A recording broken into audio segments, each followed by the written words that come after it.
Sveiki. Šiandien pradėsime mokytis, kaip reikėtų nubraižyti kvadratinės funkcijos grafiką, kai jos išraiška yra tokia ax kvadratu plus bx plus c. Taigi, mes jau iš ankstesnių pamokų žinome, kaip reikia braižyti pačią paprasčiausią parabolę. Tai, kai grafikas yra tiesiog f nuo x lygu ax kvadratu. Ir taip pat mokame su funkcijomis atlikti tam tikras transformacijas. Tai pastumti grafiką iš ilgojo x ir y ašies. Taigi, čia dabar tiesiog šiek tiek priminimo, kaip atliekamos transformacijos grafikų. Tai jeigu atliekame transformaciją tiesiog iš ilgojo x ašies, tai tuomet prie funkcijos argumento yra atimama ta būtent reikšmė, kurią pakito kiekvieno to funkcijos grafiko taško apsėsi.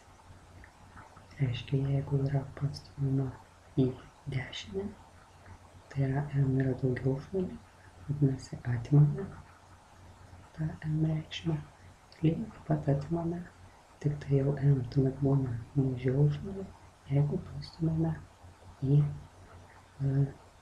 kairę pusę. Na ir taip pat transformacija gali būti atliekama iš ilgojo y ašies, tuomet yra pridedamas n dydis. Čia yra kol kas viskas paprasčiau, tiesiog n pridedamas teigiamas kažkoks dydis, jeigu yra pastumama į viršų, tai yra kiekvieno taško koordinatė pakinta dydžiu n, padidėja tiesiog tuo dydžiu. Na ir jeigu kiekvieno taško koordinatė sumažėja per n, tai yra n mažiau už nulį, tai tuomet turime tą pačią išraišką, tiesiog tuo atveju bus, aišku, n neigiamas. Taigi, bet pasirodo, kad galime su grafiku atlikti nebūtinai kažkurią vieną tik tai šitų transformacijų, mes galime jas atlikti vienu metu abi.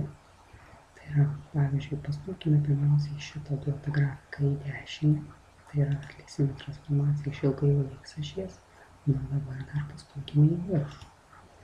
Štai atlikome vienu metu abi transformacijas. Tokiu atveju mūsų funkcija pasirašo štai tokiu pavidalu. Reiškia, tarsi mes sudedame abi tas formules į vieną, reiškia. Šita dalis reiškia atitinka, ką mes pastumėme o x ašies atžvilgiu, reiškia per kažkokį dydį n, ir n pridedame, kiek mes, reiškia, padidiname, kai pakėlėme į viršų. Tai yra atlikama transformacija iš ilgojo y ašies. Reiškia, viską taip sudėję į vieną formulę, ir štai ir gauname, kaip bus užrašyta mūsų transformuota funkcija. Tai yra jos, kokia bus lygtis, jeigu mes atliksime apie transformacijas vienu metu. Na, o dabar atlikime tas transformacijas būtent su mūsų jau žinomu kvadratinės funkcijos grafiku. Tai yra tuo ax kvadratu. Tai tarkime, mes būtent šitą grafiką ir pastumėme vienu metu ir x ir y ašies atžvilgiu. Tokiu atveju, reiškia, pataikydami šitą formulę, mes ir užrašome, kad tuomet mūsų transformuoto grafiko lygtis bus a kart x minus m kvadratu plus m. Na ir, aišku, išvadinkime šitą funkciją naują g nuo x. Tuomet, aišku, galime šitą gautą lygties išraišką pasitvarkyti, tai yra atsiskliausti. Na ir šitaip užsirašius galime pastebėti, kad mes galime, tarkime, užvadinti, kad minus 2am bus lygu b nuo am kvadratu plus m, tai būtų c. Ir tuomet mes gauname, kad labai mums jau žinomą pažįstamą pavidalą, primenantį mums, kai spręsdavom kvadratinės lygtis. Tai reiškia, kad mes galime užrašyti bet kurį kvadratinės funkcijos grafiką štai tokiu pavidalu ax kvadratu plus bx plus c.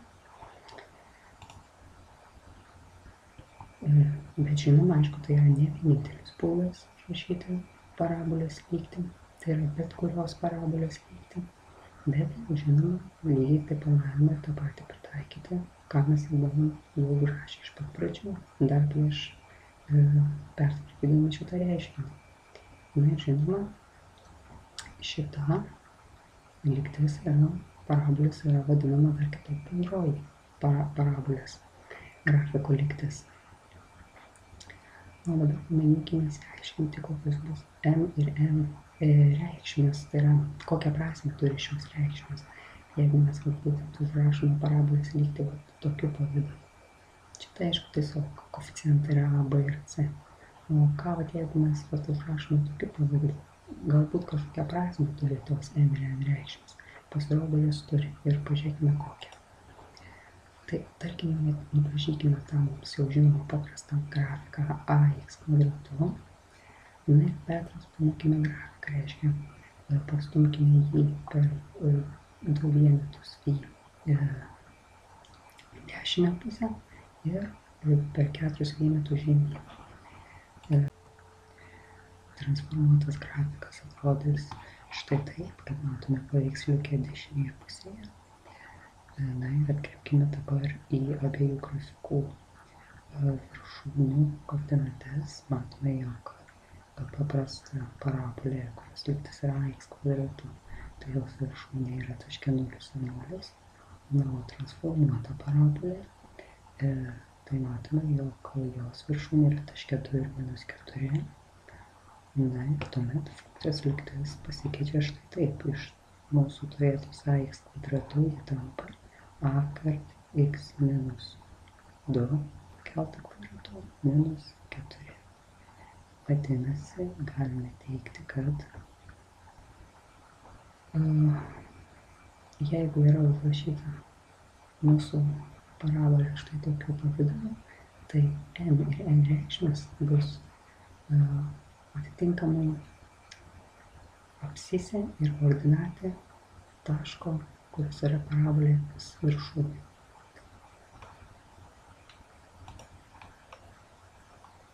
Na ir taip pat galime kelti klausimą, o kaip mums reikia rasti parabolės viršūnę, jeigu mums yra duota ne tokiu pavidalu. Jeigu tokiu pavidalu, tai labai paprastai jau išsiaiškiname, kaip čia yra tos viršūnės taško abscisė, čia ordinatė. O jeigu mums duota šitai, kaip tuomet reikia surasti parabolės viršūnę?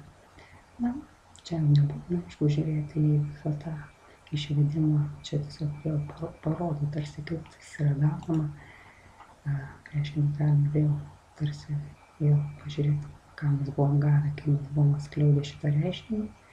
Reiškia, ir pastebime, kad mes galime tarsi sulyginti šios du. Čia, aišku, to x galėtas raudonai nebūtų pabrauktas, tiesiog minus 2n.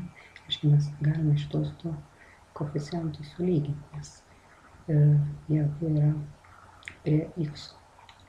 Ir sulyginę mes gauname, kad b yra lygu minus 2n. Ir iš čia mes galime įsireikšti, kad n yra lygu minus b padalinta iš 2a. Reiškia, o n atsimenu, kad tai yra viršūnės abscisė, vadinasi, viršūnės abscisė yra apskaičiuojama pagal formulę minus b padalinta iš 2a.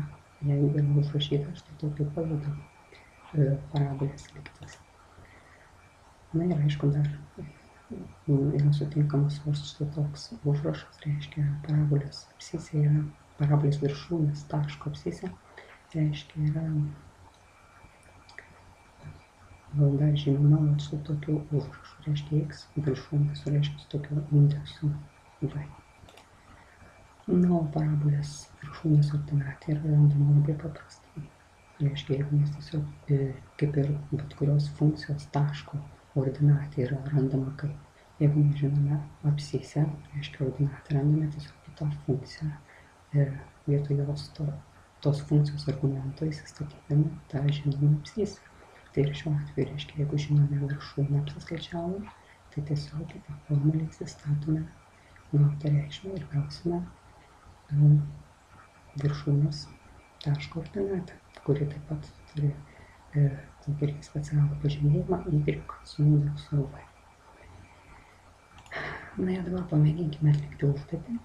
Reiškia, nubrėžkime štai tokį grafiką ir jeigu, tarkime, mes turime